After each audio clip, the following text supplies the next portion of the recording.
What is up, everyone? It's your boy, Chris, back with another video, and let me tell you, things are about to get electric in here. Pun intended. Today we're diving deep into the world of soldering.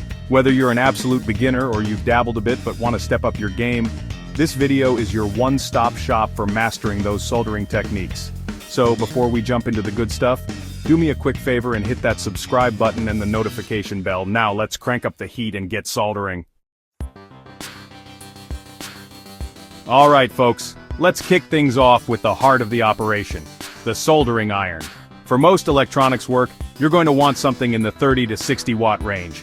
Having an adjustable temperature soldering iron is a game changer.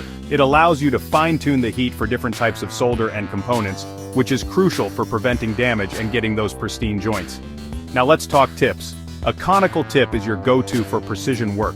On the other hand, when you need to lay down some serious solder, a chisel tip is your best friend. It's got a wider surface area that distributes heat more evenly, making quick work of those bigger jobs. Choose wisely, my friends, and your soldering adventures will be off to a great start. Alright, we've got our weapon of choice, but what are we firing? Enter solder, the magic metal that binds it all together. For most electronics work, stick with high-quality rosin core solder with a 60-40 tin-lead ratio. This type of solder melts at a relatively low temperature, making it easy to work with and reducing the risk of damaging your components with excessive heat. Plus, the rosin core acts as a built-in flux. If you're working with anything that needs to be lead-free, there are specific lead-free solders available. Speaking of making things flow, let's talk about flux.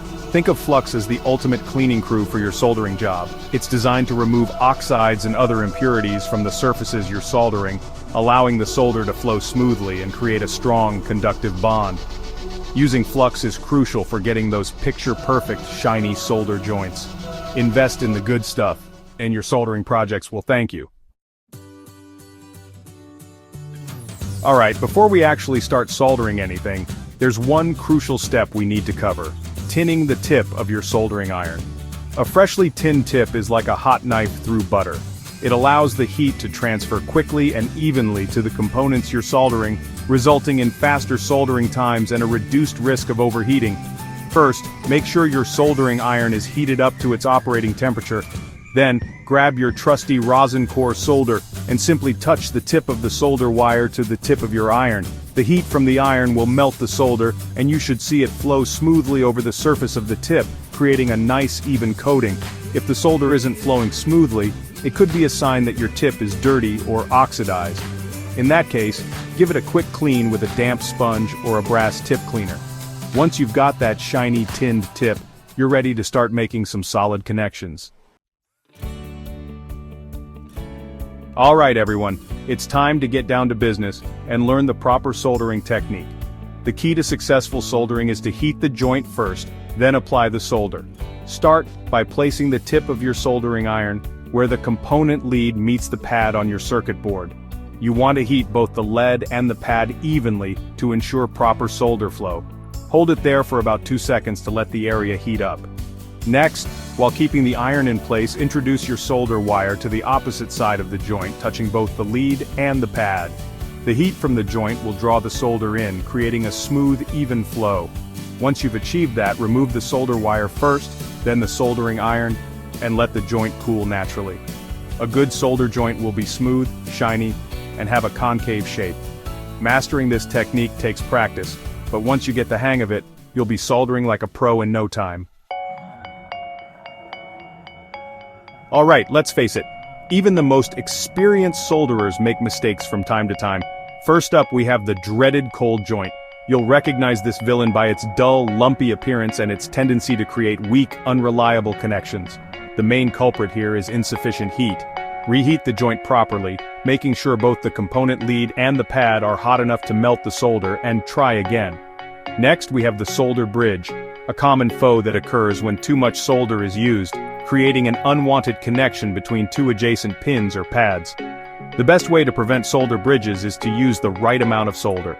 If you do end up with a bridge, you can usually remove the excess solder with a desoldering braid or a solder sucker, and of course we can't forget about the ultimate soldering sin, the burned component. Always use the appropriate wattage soldering iron for the job and be mindful of how long you're applying heat to each component. Alright folks, let's talk shop hygiene because in the world of soldering, cleanliness is paramount. Keeping your soldering iron tip clean is like keeping your tools sharp. It's essential for optimal performance and longevity. A dirty or oxidized tip won't transfer heat efficiently, which can lead to all sorts of soldering headaches. After every few joints, give your tip a quick wipe with a damp sponge or a brass tip cleaner. But it's not just about the tip.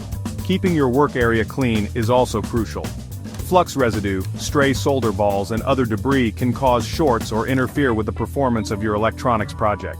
A clean work area means a clear mind, and a clear mind makes for better soldering.